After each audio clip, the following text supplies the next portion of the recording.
But I guess, yeah. See, I got so used to having the two. Yeah. I'm a creature of habit. Are we live? Are we Memorex? Or are we Memorex? Boy, you just aged yourself. I did, didn't I? Hey, you know what? I just realized about my computer. What? I don't have a zip drive. You know what? I don't have a zip drive. I'll put it in Dropbox. I've got my Mac. Sorry. Oh, okay. My larger Mac. I can put it on. That's funny. No, we are undead. Hey, Peter Bradley's on board. Wow. How are things in merry old England? So what time is it over there? 7 o'clock? Aren't you about 6 hours from us? Something like that. Peter has joined us. Nice. Hey, Peter, I got that last piece of art for Amazing Adventures 5e. My God. There's too many products going on. You know my big old head's going to block your big old head, right? That's good. Oh, no, we can still see it. I've been watching a lot of Conan O'Brien lately. I haven't seen that in a while. Oh, I love it. He's got great clips on YouTube. You need to watch him. He's got this whole series of them that he talks to his assistant. I cannot say her name. She's Armenian, and it's so funny. Really? Oh, yeah, it's just hilarious. She's cool, and she ignores him all the time. And watching TV at her desk, and it's just funny. I had some friends who hadn't seen those Matt Damon, Ben Affleck, whatever. Yeah. We will watch those again last night. Those were so fun. The songs where they did each other. Yeah. The good old days when people were still happy. Those are long gone. Yeah, before everybody got keyed Looks up. like we scared everybody off there. I think we may have a did. problem with the viewership again. I may need to. Unless we're dead. Are we dead in the water? We might be dead in the water. That happens at the cabin. I didn't know it happened here. Oh, I don't know. Well, Chuck, are we still alive? No sound. Must be me. Never mind. anybody in there? Nope, you're here. You see us? We're good? All right. They're coming back. Well, we'll give it a couple minutes for people to wander in Yep. as we bibble babble about Conan O'Brien or whoever. Yeah, the funny thing is, like, Conan O'Brien is one of the old ones, and I remember when he was new. And, Thanks, Peter. And Jimmy Kimmel, I guess, has been around for, 20 years? Yeah, a long time now. Probably the newest is Jimmy Fallon. Yeah, and he's been around a while, I guess. I haven't watched any of those. I don't either. I watch clips every once in a while. I watch the clips on YouTube because Conan's got, whatever. When he moved to TBS, I guess is where he is now. Yeah, exactly. Well, he's been there since he lost the Tonight Show. Since they fired his ass. Or whatever. So unkind. Yeah, Fallon's pretty good. I like Fallon. He's funny. He's funny. And they don't do too much political, so it stays neutral pretty much. And he likes to joke around, and he gets that song thing my wife likes when he does whatever he with Andy Samberg. And then the other dude that does the carpool karaoke. Have you seen him? Yes, Englishman. Yeah. Kind of heavy set, blonde hair. Yeah. He did a series with another guy called The Other Man or something. It's on Hulu. 2 seasons. It's really good. I'll check it out. Yeah. You sold me on. I'm sorry. Oh, I know. See, that's good. We binge watched that at Game Hole. Yeah. I mean, we gamed. At Game Hole. Yeah, Chuck, we know who Babunski is. Yeah. We kind of guessed that. That's funny. We'll give it a couple more minutes for people to wander in. We seem to be loading them up and loading them out. It's been a while since we did this, so maybe we've lost our 6 viewers. They're all gone. Yeah. It seems like it's been a very long I know.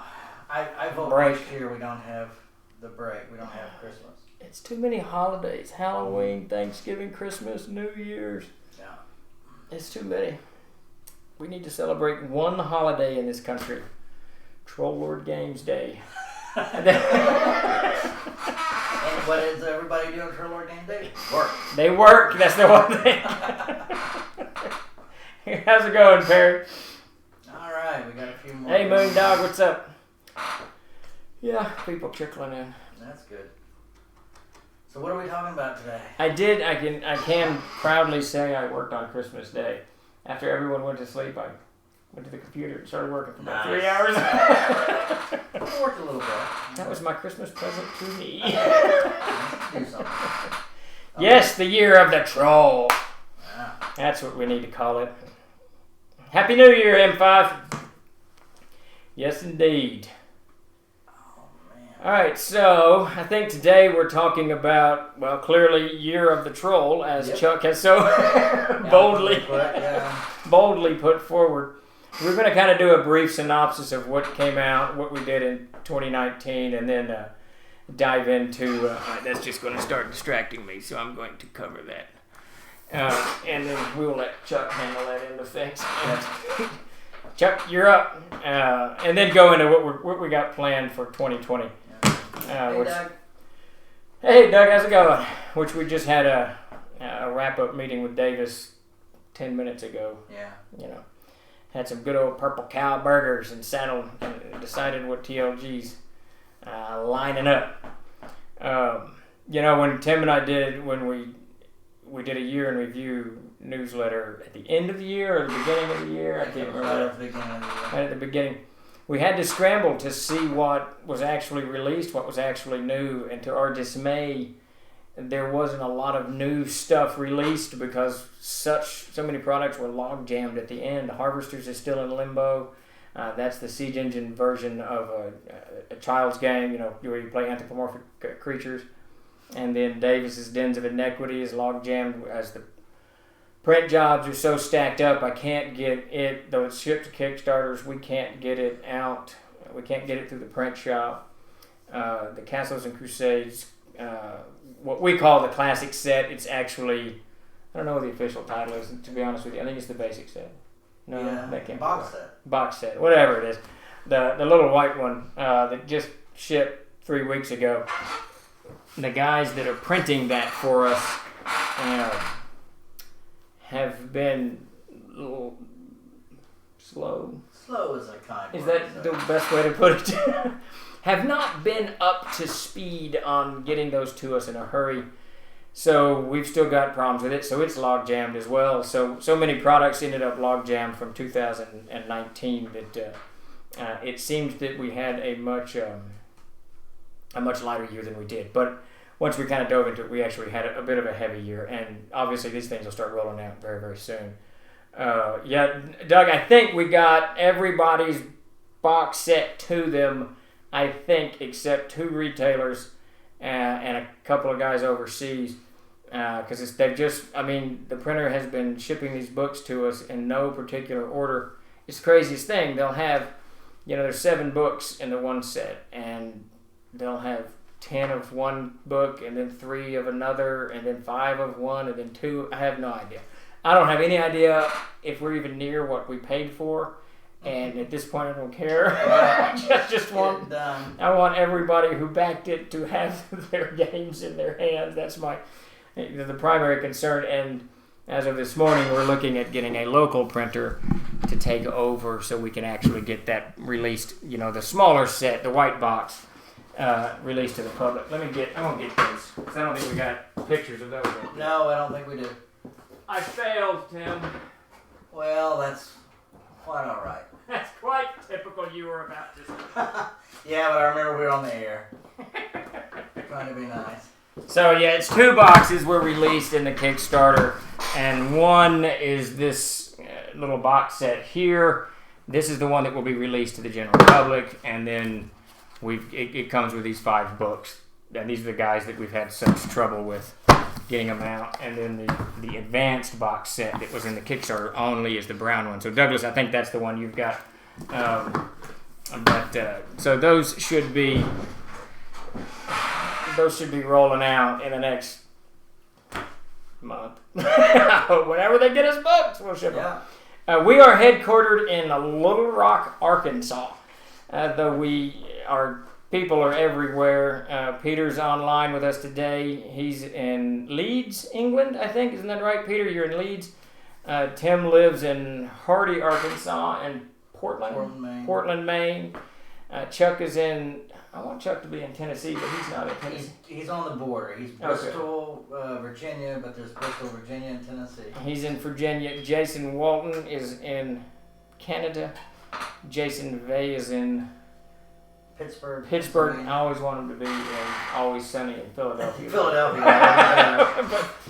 But he's not, and he corrects me when I. Yeah, but he's not very sunny, so. Yeah. Yeah, so we're kind of scattered all over. I think Zoe's in Wisconsin, and we're all over the place. But the headquarters are actually here in Little Rock. This is where the company was founded, and this is where I sit a lot. We like Arkansas because the state government's very easy to work with. They're good people. So we'll probably stay here. Plus, I like Arkansas, so we like to stay here for a while. So at any rate, so looking back on 2019, we had a very brisk year. It was one of our busiest years, and it was our best sales year ever, which was really cool. But the number of releases that were new for Castles and Crusades actually was a little bit disconcerting. It started with the image that you see here, the Tome, very good. Tome of the Unclean. I did it for once. Yeah. Jason would be so proud. Tome of the Unclean. This came out in, I think, March or something, early on in the year. But even it had been pre-released several years before. So Tim doesn't want to count it as a new release. Count it as a finished new release from years ago. So, anyways, Tome of the Unclean. No, I've lost it. It's Tome. Tome. Damn it. Tome of the Unclean. We're going to move on quickly off of this. This is a book, of course, a monster book that's got all the demons and devils and a whole slew of monsters from the plains of Gehenna, which will eventually be a tie-in to the books, one of the books that we'll talk about later, the Planescapes book. So this was our first release of the year. We may have had a few small things, but Tome of the Unclean got us kind of kick-started. That was followed by The Mirrored Soul, which was part of, I swear it was part of a Kickstarter, but I can't remember which. I can't remember that it was either. And it may not have been. No, I think it was. But I honestly cannot remember. Yeah. So this is a series of short stories, 4 short stories that I wrote that chronicle the adventures of 𝐓𝐫𝐤𝐬 and Ava the Ranger. You first encountered Uric in a tale of a House of Gods and other tales. And he meets Ava at the end of it. And in this series, I'm working on the next ones now. In this series, what I tried to do was capture the essence of a role-playing game without the reader feeling as if they're reading about someone's adventures. So in the first 3 stories, it's just about Uric. On one's a quest, and then one's he encounters some people, and there's some kind of mythological tales told around a fire. And then the third one, he has encounters with orcs, I think, or maybe gnolls, and then in the 4th one, he gets lost in the Darkened Fold, and he's rescued. Douglas, you'll be glad to know, he's rescued and actually gets out of the Darkened Fold, unlike your poor character, who still languishes in the Darkened Fold 6 games later. And then he meets Ava the Ranger, who kind of guides him out. So in The Mirrored Soul, when she rescues him, her only payment is to request that show her the wider world. She's never left the Darkened Fold, so he promises to do that. So in The Mirrored Soul, we pick up their story just north of the Darkened Fold, and off they go on 4 adventures there. Go ahead. What amount of time jump is there between 1 and 2? No, almost none. It's several weeks. So once they meet just south of Alice in the Darkened Fold, and it's like 2 weeks later, and they're in Petersboro. I think that they went to Petersboro, which is named after our artist, Peter Bradley. Once they went to Petersboro, they didn't stay long, and then the adventure began. So it's just a couple of weeks later. Okay. I don't know how, when I continue, I tend to like to do stories that way. I don't like huge time jumps. Right. So we'll see how it goes forward. But as they're now, it's all kind of contained within a few months. At the end of this one, they're up in the Gotland and snowstorms, and I won't give it all, but up for sale on the site. So that was our big fiction release for. That's my favorite release. The Mirrored Soul. Yeah. I like. And House of Sky. I just like the fiction. Yeah, I actually like fiction too. We're gonna try to turn more of my attention to fiction this year. Of course, we got 𝐓𝐫𝐤𝐬 and other stuff, but that didn't work at all. Oh wait, we did that twice. The binder. Oh, Well, that was about our year's releases. We're done. So, Petersboro. No, it's 𝐓𝐫𝐤𝐬 is the hub of all things in the Darkenfall. Yeah. So just for those of you all know, so no one wants an inside joke that don't know. But last laugh there, his name's Douglas. Douglas has played in 5 or 6 of my convention games? Is it 6? I think so. So from Gary Con to Game Hole to a little convention called Winter something in After Winter's Dark. No, that's yours. That was my setting. It was Winter, not Winter's Dark. No, it's Midwinter Gaming Midwinter Gaming Convention. They're in in Milwaukee, and he's played the same character, and they're still stuck in the Darkenfall, and he can't get out. So Midwinter, there we go. Good little con up there in Milwaukee. If you get a chance, definitely head to any of those cons. Game Hole, Gary Con, or Midwinter. All great little cons. So we followed. It got difficult after Tome of the Unclean because we were doing the Monsters and Treasures 5th printing, and it was a monstrous task. There you go. There's my pun for the day. Yeah. Peter Bradley had to color a mountain of art, and then we had to kind of combine so many books together, and then we had to take the Mythos books, which we've previously published. Brian's focus is not on the actual statistics of the monster. His focus is on the mythology. So some of those monsters needed to have more depth added to them to make them more playable. So the M&T took a little bit of finessing to get it together, and then of course we did. Oh, I didn't even put a picture of that Monsters and Treasures up. But with that Kickstarter came the binder. So this is the Monsters and Treasures. It jumped from a small 120-page book to it's 400 pages or something. 366, I think. But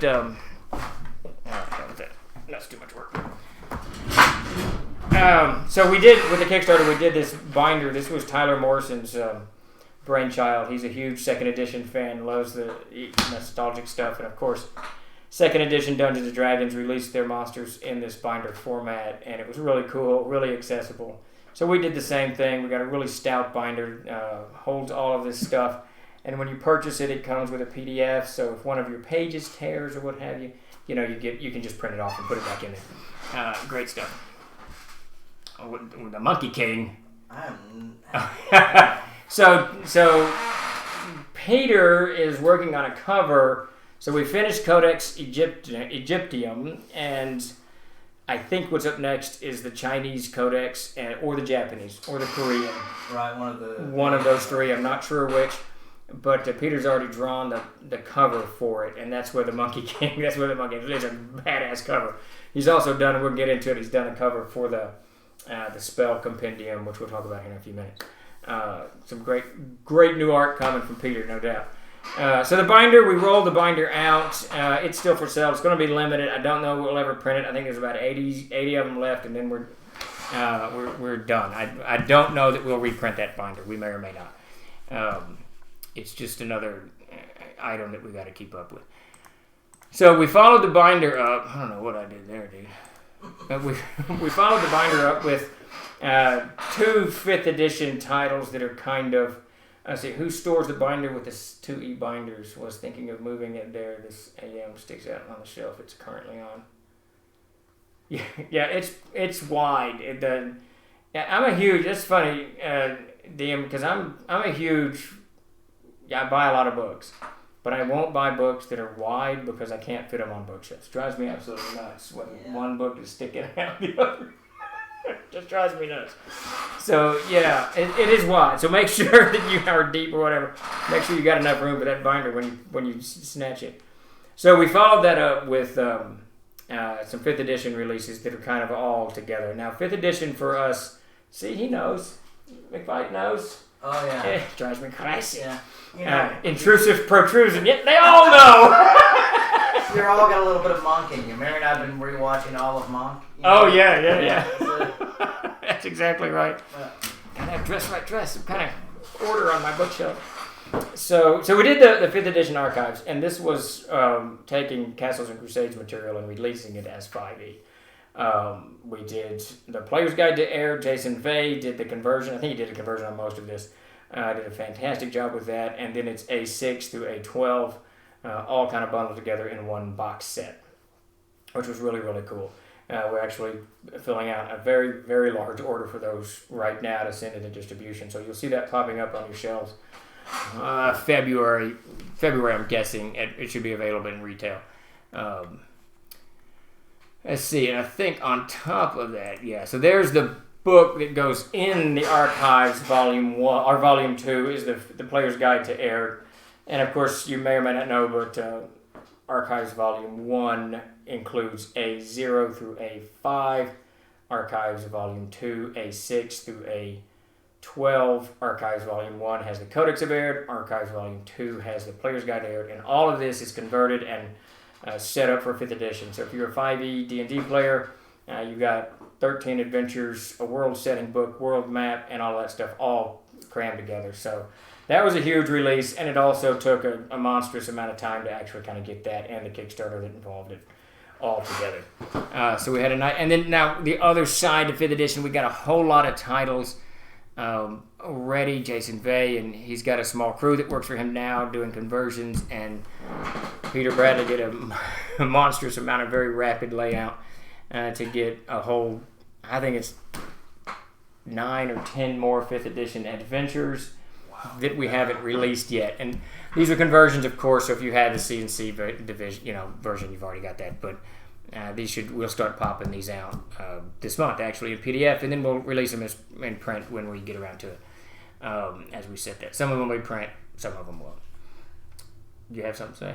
Oh, I was reading here. I can't see that far, so I brought this up so I could read the comments. It's this guy with Moondog was just saying he loves 5e. Oh, yeah. Pick this up, yeah. We've got, there's 12, probably about 15 or 16 5e adventures that we have out now, and the Player's Guide to Air, and of course Codex is system neutral, with more coming down. 5e is a great game, and it goes, hand in hand with Castles and Crusades, so it just makes it easier for us. It's just easy for us to convert and offer it in both. And since we own our own print source, we can do these things. So. Right. There is Decimus. I don't do the conversions. Jason Vey does that. He's got a template that he follows that he sends out to his guys that they're all supposed to kind of follow this system of doing it. I don't think it's that. It's a little time consuming if there's new monsters or monsters that aren't in D&D. Like Jason finished about a week ago, maybe a week and a half ago, the Lost City of 𝐓𝐫𝐤𝐬 for that Kickstarter. And there's a whole lot of monsters in there that Luke and Ernie did that are hybrids of monsters. So those were really tough to convert to 5e. But beyond that, a lot of it's just it's not too hard. But I know he's got some kind of system set up now. I know the simple and easy adventures, stuff that I like that are pretty linear. He can convert very, very fast. But more complicated adventures like those that Davis writes. Davis has lots of NPCs and lots of plot devices and other stuff. That takes a little bit longer. NPCs in specific take a little bit longer to kind of switch over. We've got. I couldn't begin to tell you where that is, Ingolf. I know it was sent to me. Now, whether I actually sent it to Tim is a wholly different thing. Might be on that download page. It's possible. Yeah. I'm not sure. I can't remember. A lot of stuff gets sent to me, and then it doesn't go on.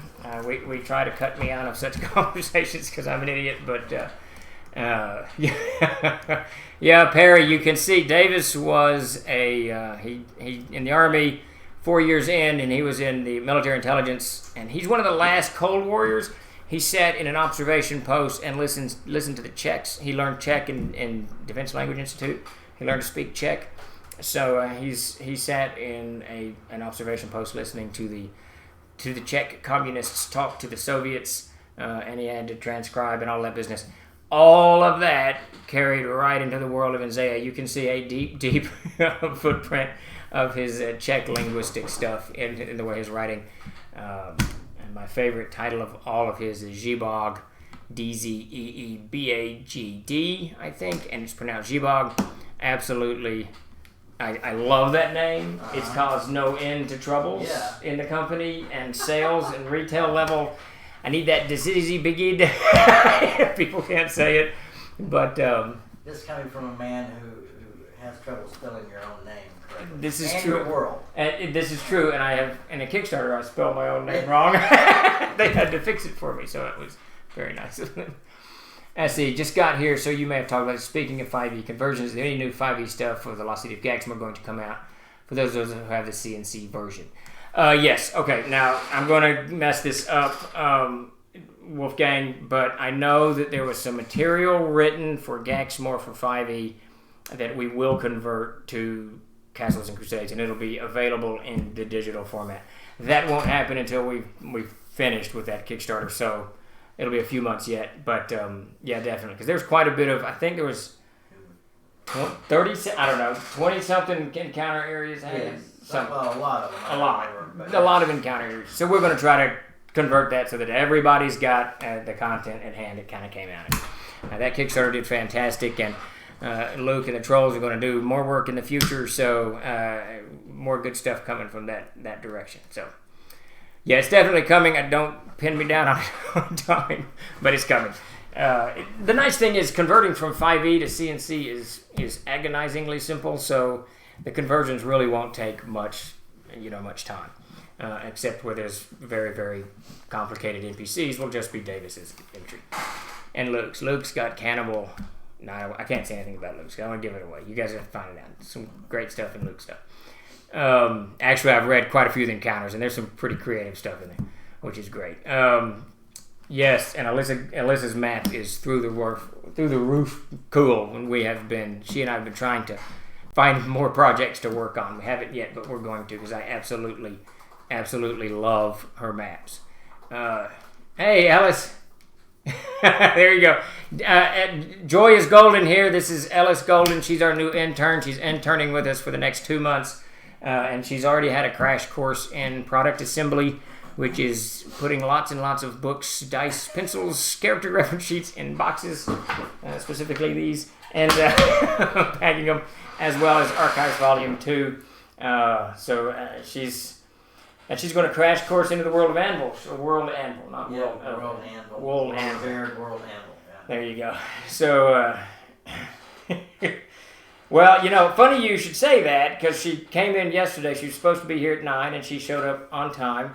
And I was in the print shop, going to set up her an entire workstation, had it all mapped down in my head, pulled the table out for her to logically pack the boxes, stuff the boxes going down, and I stood that table up and clipped the 8-foot, one of the 2 8-foot fluorescents we have in the print shop, and it shattered into a gazillion little pieces, and glass was overall a God's creation, and she showed up while I was trying to figure out what I'm going to do with that mess. So we had to make her another workstation. So, it wasn't her, Peter, but it definitely was shelves or something crashing down on our heads. Always fun in the troll dens. We like to keep things fun. So the Player's Guide to Erd was really our last big release for the year. We had a few smaller things. The Hanged Man, Davis wrote an adventure for Halloween. That was really, really cool. We released that I think about 20 days before Halloween in 5th edition and CNC version. And after that, the year just kind of slid away as we fulfilled 2 giant Kickstarters and finished up the books in all of these in both of these Kickstarters. And I say giant because one had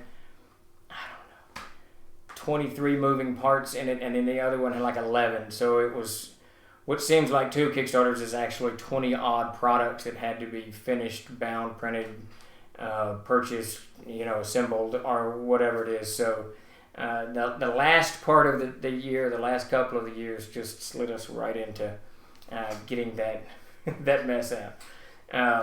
Get LED light tubs. They are much more durable and cheaper to run. I need to look at a different light. I gotta have a lot of light when I'm working. I mean, I cannot work in the dark. I don't eat in the dark. I don't do anything. which is ironic because I turn lights off all the time. Yeah. But if I'm working, if I'm working, I want the whole house dark, but where I'm at very light. And these fluorescents, there's 4 above us now, 3 actually working. No, it's all 4 of them working because they work in tandem. You can't do odd numbers. But the fluorescents in the print shop are huge and they put off beautiful light. But fluorescents, I got this thing with glass. I guess I'm really wandering off target here. That's okay. But I got this thing with glass because I've had glass in my eye twice. And let me tell you, to go to the doctor and have them dig glass out of your eye, it's not nearly as fun as it sounds. It sounds like so much fun.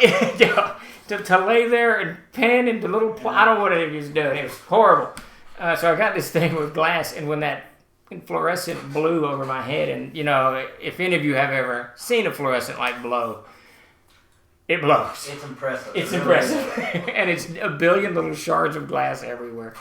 So it was, and then that powder, I don't know what's in a fluorescent light, but that... Yeah, it's the stuff that coats the inside. Does it have any, it doesn't glow or anything, does it? No. It's just how they protect it. Yeah. I don't know anything about it, but it's just whatever. So maybe we need to look at some GED lights.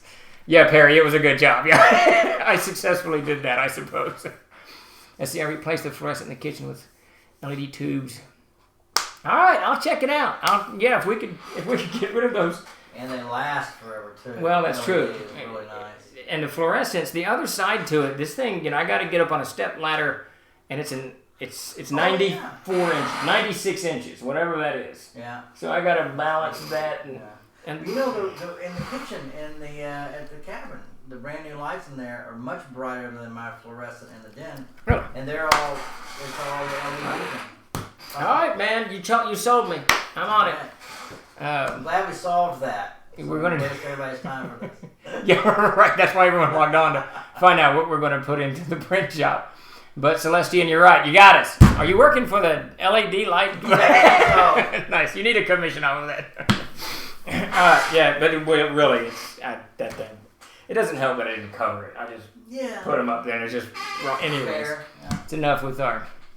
Thank you. See, 8 feet. See, I guess 96 inches. 96 is yeah, there you go. Math is not my strong suit. You were history, I was English. Yes, yeah. Math is not doing it. Yeah, I gotta have light. I think there was a question I missed somewhere in there. Yeah, Wolfgang there. Yes, okay, so let's get into what we're doing this year. And Wolfgang, we're going to get to abstract because it's a big part of the year. We are. And Peter's going to love this part because he's forgotten I asked him to do this. So what Tim has been working on, and I'm going to let you take over, sure, is the World of Anvil. So this is one of the big things for the year, and we're going to talk about World Anvil first so that so that I can kind of jam in what, because it's all going to be kind of centered around. For the most part. Yeah, I mean, that. Okay, so we actually have Chuck to thank for bringing World Anvil into our world. He was like, there's this thing you got to check out. And we're like, oh, another thing to check out. But it turned out that it was called World Anvil, and it's a way to basically put your world on the internet. Now, we have our World of Air that is big, gigantic, has a full history, has tons of adventures, has the codex, we have the player's guide, and we're talking about doing a monsters guide too. But we got the monsters. There's the Monsters and Treasures of Air is already out. We will do a 5th edition version of That's that. That's what it was. I knew you were talking about. Yeah. Okay.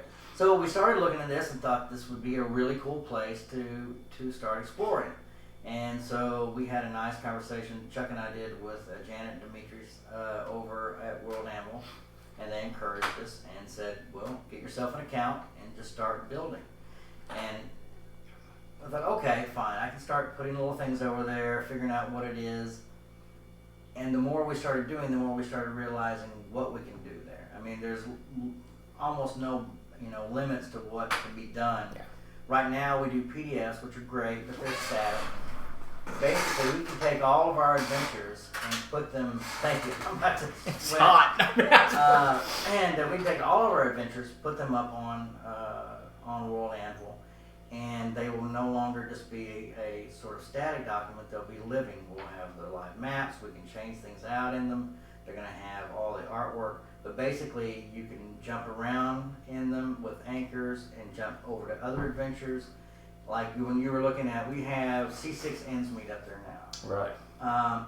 You can click on the 𝐓𝐫𝐢𝐜𝐤𝐬 Inn and Tavern, and it'll show you the big blow up of it. But you'll also be able to go into the adventure and find out which adventure these. So more places. If I'm understanding, and I've only looked at it a little bit, so I'm not 100% certain how it all works, but yes, Perry, it does. So if I go to 𝐓𝐫𝐤𝐬 and we go to that map of 𝐓𝐫𝐤𝐬, I think that there's a house called Prim's house, and that's where an NPC Prim lives. So they'll be able to click on that and read on Prim, right? So while you're online, it'll be a really interactive. Yeah. The whole thing. And you'll be able to go not only from Prim's, you'll be able to go from that, wherever something happens, you'll be able to find it just through a search. So basically we're creating a database for Aired. So it's not only going to be just adventures, it's going to have all NPCs, encounters, and eventually not just Aired, we're planning on doing 𝐓𝐫𝐤𝐬, and then our non-Aired things up there too. There'll be some subscription levels we're still working on. Some of the people that are here today in the thing have like Perry and Wayne, and 𝐓𝐫𝐤𝐬. These guys have agreed to help us put stuff in, and they're going to help start converting stuff. We'll have fiction up there too. Yeah, I mean, but basically the sky's the limit. Especially, like I could put House of Scott up and have it up there in a day because there's not much art with it, There's that and Mirrored Soul. So Ingolf is asking, well, first off, I think Corlin said something about only having $40 a month of pocket money. It is going to be a big year, Corlin. So, yeah. But we'll keep everything ratcheted down as we can. But Ingolf says, will this be integrated with Fantasy Grounds as well? Well, it won't be. Yes and no. You can use it for your Fantasy Grounds game if you want to. However, you're putting your Fantasy Grounds game together. But what it will do is it's going to help us take all of our adventures that we're putting on to World Amble. We're going to take them and move them over to Fantasy Grounds as we develop them online. We're working with, and when I say we, Chuck is basically trying to help me figure out how to get people assigned from one spot to another. Ideally, if, let's say, I put in C6 for World Amble, I'd put it in for Fantasy Grounds. Okay. So that when we have one release, we'll hopefully have another. But Chuck is going to be the person that's going to be dealing with Fantasy Grounds people a little bit more than me. So what we're really looking at is a heavy push in bringing as much of this content that we've created over the past 2 decades onto World Anvil, and then making it accessible via Fantasy Grounds, so that when you're playing online, you can access all of it. And it'll be great, even like at my table, we obviously have playing the World of Air a lot, but it would be nice to be able to just click on things and an NPC stats or an encounter or whatever is right there for me. And I don't have to dig through 3 or 4 modules and try to remember where something is. So you can basically, there'll be a search database, search engine on there. You put it in there. You got a question about the fauna that's in Aired, and you have it. And there's just, I don't know if you remember when I did my master's thesis. I did it on truck drivers, and I do remember that. All right, so I just wrote it, and I always thought it would be really cool to take it and make it interactive, where you have music. Through the part you click here, you get that, and you got images or video. You can do video, you can do, up until we had the YouTube debacle recently, I had our Castles of Crusades flag there on the front. And we'll probably bring it back. But then, we can have an explanation on how to roll up your game in 15 minutes. That's sort of the thing we talk about. We can have that right there on that page for people that come in. They want to know how to play the game. They want, the idea of it is basically it's endless. They did a great job of setting this up for us. We could do it on our own website, but it would take us a year of development. So they did this for us, and we couldn't do it on our own website. I was feeling confident. Let me just be very clear. No, we didn't do that at all. No. But it's just going to be a very exciting time. Yeah, definitely. And we've got, it's open, right? Right? People can go look, check it out? Yeah, we're going to keep it public while we're working on it. We want people to come in, take a look around. have a look through it, and then we're, get suggestions and feedback from people. I see that. Do you? Harry, that is very true. Hey, Chuck, can you get a link up for the World Anvil so people can go check it out? And I'll tackle this question. Do you have, or will you have, a living campaign like Adventurers League? So this is where Tim and Chuck are trying to, and correct me wherever I go or stray, are trying to use the World Anvil to bring what we've used the Knights of the Crusade, and even before that, when we did have a Living Arid campaign way back in 02 and 03 or whatever that was, to actually bring that. I think that we can bring that up to World Anvil so that there will be some aspects of a living campaign. They are working on some aspects of that. I don't think that's Thank you, Ellis. I don't think that's privileged stuff, but we're gonna have the ability to have basically a community there, and hopefully eventually some third-party publications and sharing your world on our world. The nice thing is we really feel as if World Anvil, I don't want to say the sky's the limit, but the sky's sort of the limit. It's going to give us a lot of tools, a very large playground to do a whole lot of stuff and bring back things that perhaps we haven't messed with in quite a while. So with luck, you'll see a living campaign develop, or the Adventurers League develop out of this. All right, so we're going to go over a couple of quick things releases that are rolling down the pipe, and then we're going to dive into what we're doing what we've kind of planned out for the year. So up next, I think actually what you're going to see next is not Codex Egyptius. It's going to be Amazing Adventures 5e. This is almost print ready. Peter and I have to go over the last couple of things, and I think Jason has some edits he wants to put in. But we're hoping by Friday to have this at Wellsworth and being printed. That'll be a big release for this quarter, and then we're going to follow that up for the Castles and Crusades. We're going to follow up with the Codex Egyptium, and then Codex Celtarum, which I don't have an image of, but Codex Celtarum, and then that's the second edition of that one. That one's going to be very different than the first printing of it, so look for something new in that. Both of these books we hope to have out in February, March time frame, and we are hammering very, very hard on 𝐓𝐫𝐤𝐬 to get the Lost City of 𝐓𝐫𝐤𝐬 for 5e out as well, and I didn't put an image of that as well. Now, I think, did I miss anything in there? I was trying to think. No. So, the Amazing Adventures 5th edition are modern. I think it's Amazing Adventures 5e. That's probably going to be the heavy hitter for the quarter. But while I'm babbling about that, let's see if I can find. I should have got a hold of Peter. So what's coming up very soon? Oh well, let me talk about the CKG, I suppose. Yeah. Is that what I gotta? Let me go to aired. This guy here, that guy there, boom. Alright, so we're going to get to 𝐓𝐫𝐤𝐬 in a moment. Just a moment, yeah. So,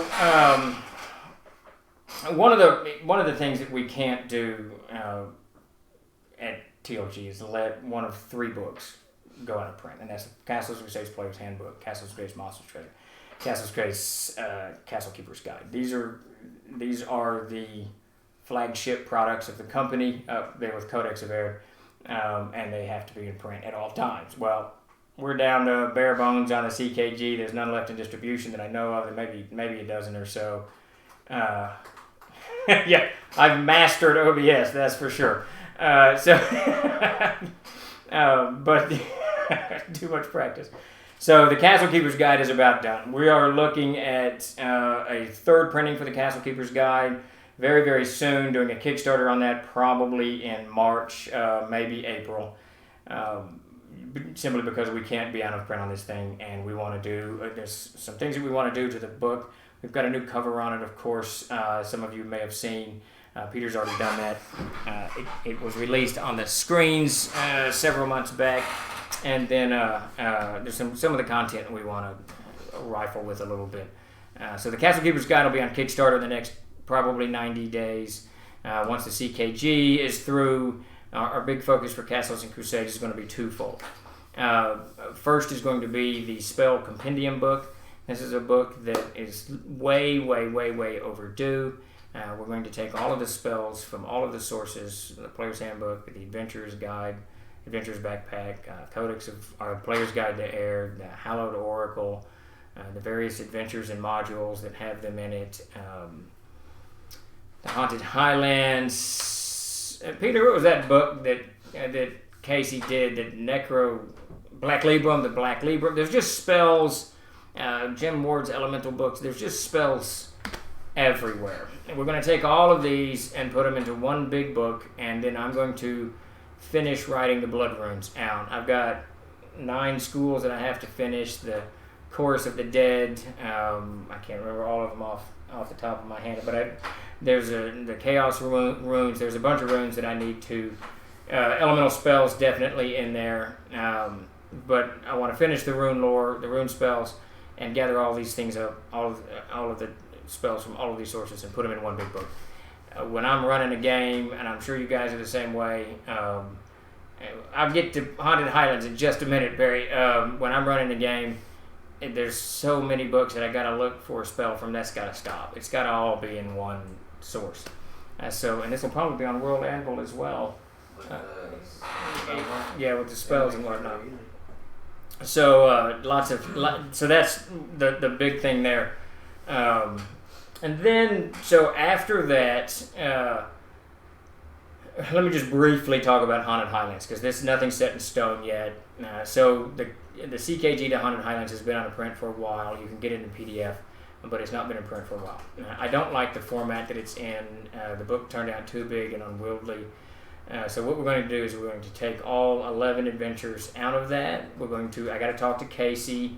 He's the author, Casey Christopherson. Work out, I don't own any of this. Casey owns all of that. So we got to work all of that out. And I want it to come out in 2 box sets, where we kind of do what we did in the archives. There's 5 adventures or 6 adventures in a book, and then 6 adventures in a book, and get nice 2 really good box sets with the adventures kind of brought back. This is going to be a huge task, and it doesn't involve a lot of work from anyone except Peter Bradley and myself, because we got to make sure covers work and all of these other things.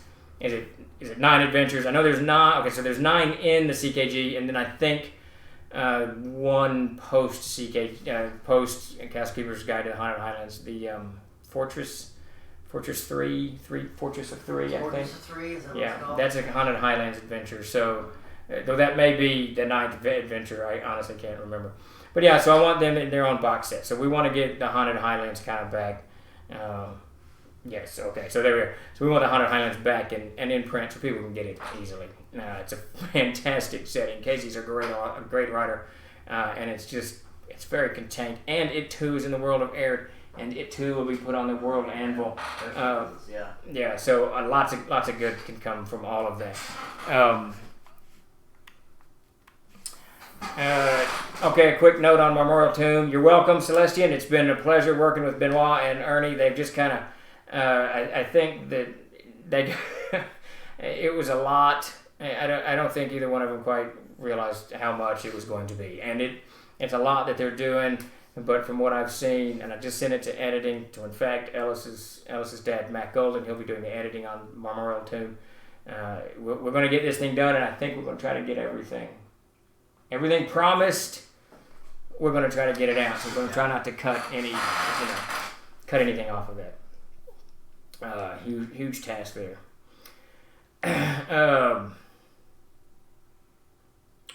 What else we got? Did you talk about? Alfstrag, I guess. This big monstrous thing. So one of the things that Davis and I, and then we brought Tim kind of up to speed of where Davis and I's mind are on the writing projects. It all stems from the Gods and Monsters 2nd edition, which was promised in the Kickstarter several years ago, though I put no time frame on it because it wasn't anywhere near being done. Well, Davis dove into it, and I kind of tinkered with it a little bit. Davis turned over a huge chunk to me a few months ago, and then he and I began to kind of plot and plan what we want to do. with what's coming. So we've got kind of 3 directions, and all of this ties in with what Tim's working on World Anvil, and Chuck as well, and soon to be Ellis. We're going to do a Planescapes book. We're going to do the 𝐓𝐫𝐤𝐬 books, and we're going to do 𝐓𝐫𝐚𝐝. So Davis's primary focus, and the Gods and Monsters. I don't know if it's going to be called Gods and Monsters, but it's going to be called something. Davis's primary focus is getting 𝐓𝐫𝐚𝐝 up to speed. We want that by the end of the year. So you've got the inner world of Erd, which of course you may or may not know is the world of 𝐓𝐫𝐚𝐝. We've got that rolling on the one end. He and I are both working simultaneously. He's working mostly on NPCs, but he's also working on creating more gods for the Gods and Monsters book. More halfling gods, more orc gods, more playable gods for everybody. And these again are going to be pitched in that a kind of a system neutral approach. I'm not really sure how it's going to land in the end game, but you'll be able to play any system and pick up this book, I think. I haven't quite finished how I want to finish it. Anyways, how I want to lay that book out. But the Gods and Monsters is going to be chock full of all kinds of deities for your player characters and for your game if you happen to be a DM, CK, GM. And what I mean by system neutral is we don't really, it would be easier for me to read an example. When we're doing these things, which now I can't find a God book. There you go. Here we go. We create stat blocks for the gods. And basically like the god, in Erd, there's the god Let. This is the heart. He's a god of hope or whatever. But in his stat block is his order, province, plane, alignment, temples, sacrifices, holy days, superstitions, preferred weapons, adage, ceremony, and granted abilities. The only place that's really mechanically driven is this granted abilities, and it's clerics and paladins gain 1 point of charisma, furthermore in desperate situations, blah, blah, blah. So it's kind of system neutral. Now, that said, there's an avatar section in the Gods and Monsters that will be Castles and Crusades, and we'll deal with the 5th edition version at some point. So Gods and Monsters is going to dovetail nicely with the Planescapes book. This is something I've been wanting to do for a long, long time. Castles and Crusades needs it. And the Mythos series, if you use that we put out, the Codex Celtarum, Codex Nordica, Codex Livorum, Codex Classicum, and Germania, and soon to be Egyptium, and also the Monkey God, whatever Peter was talking about, the Chinese one. Again, Chinese, Korean, or Japanese, I'm not sure which. It's ironic because Brian emailed me yesterday about that. Oh, right? Yeah, literally yesterday. And he said, I'm 2/3 or halfway through, and I can't remember which one he was talking about. Brian he's a fascinating character. He's got his PhD in Celtic studies, so he knows language, he knows mythology. He's perfect for this series. But he recently discovered, within the last couple of years, Peter will know, it's the Chinese one. Okay, so Peter has corrected us. It is the Chinese one. But Brian recently discovered that he's got Korean heritage. His grandfather or great-grandfather immigrated from Korea years ago. So it's really cool. So maybe that's where I got Korea on my head. I've been talking about Korea a lot lately. Then I watch a lot of Korean TV. But they make good TV shows. And the whole... Anyways. So there's some music, the K-pop. I like K-pop. It's good music. It's happy music. So anyways,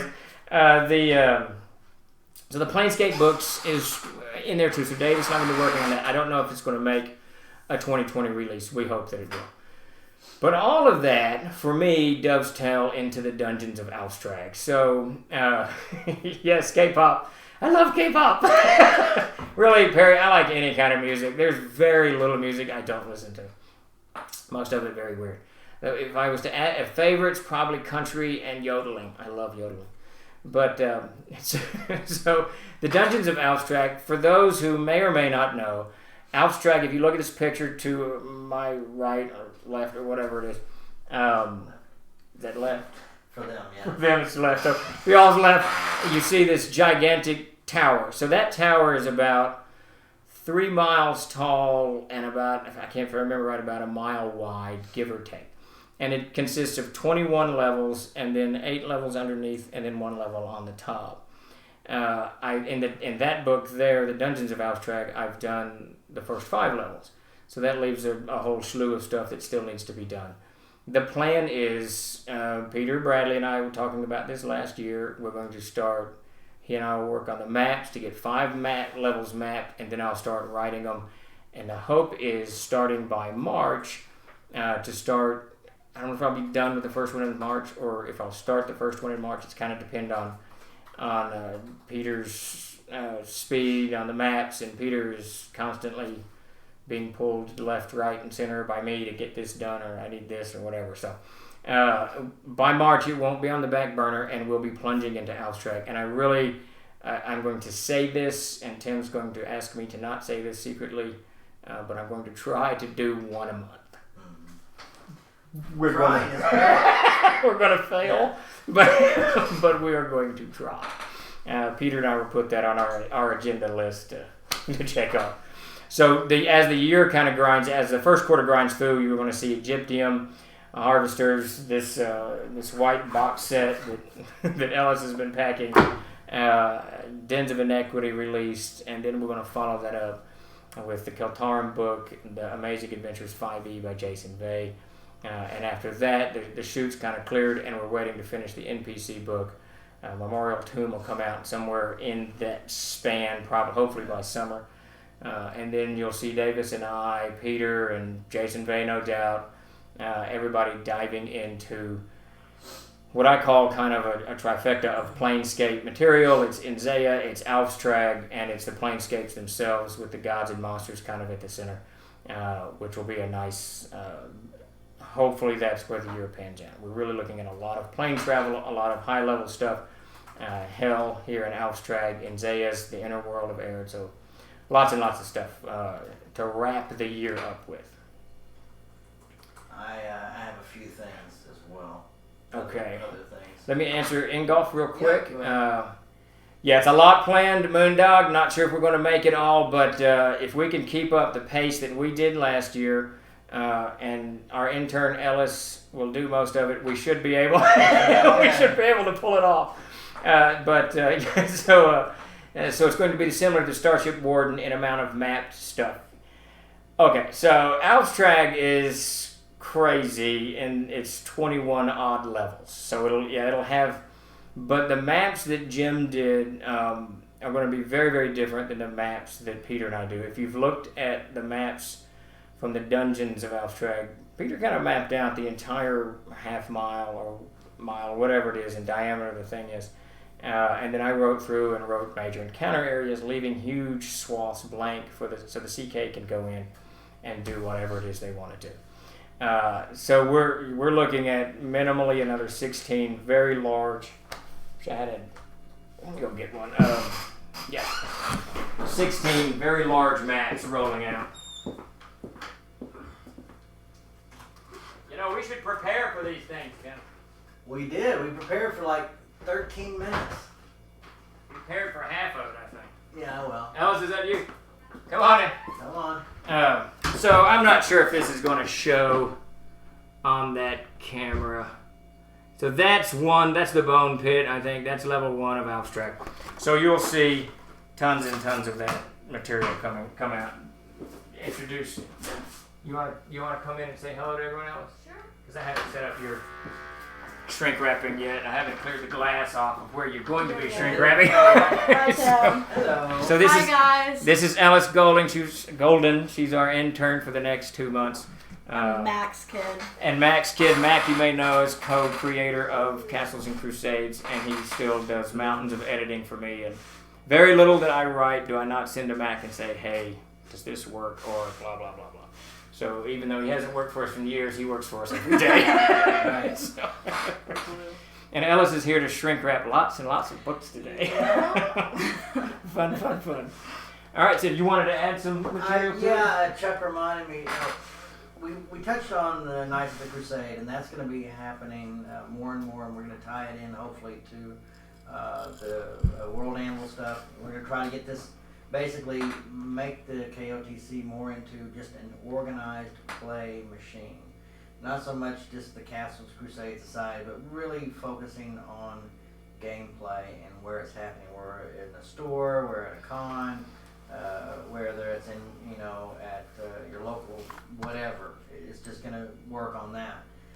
And the VTT basically stands for, I think it's virtual tabletop, and that's what Fantasy Grounds is. And so Chuck just wanted me to remind people that we're going to be ramping up all of that. And I think we covered that a little bit. He may have been sleeping at that point. But right, we're going to start taking Royal Animal stuff, and we're going to take Fantasy Grounds, we're going to put it over there. We're going to update all the stuff that's in Fantasy Grounds. So if we have adventures that are old, we're going to try and make those look better, get the maps looking better. We're going to be working with Dungeon Fog to try and upgrade all our maps so that they can all be, the battle maps anyway, to make sure that they can all be used on there. Chuck, did that cover about what you were saying? Or you wanted me to say? Yeah, I got to tell you, while Chuck's cognating that, you know, when Mac and I, her dad and I started this company, when we printed stuff, it came back to us from the printers in what's called blue lines. These big folders of blue. I got them out there somewhere. Everything's in this bright blue ink, and that's just how they did it. And you would go through your blue lines and make sure everything was correct, and then you would send it back, and then they would do the whole thing, all that, print it, so on. And so now we're all World Anvil this and what did you say?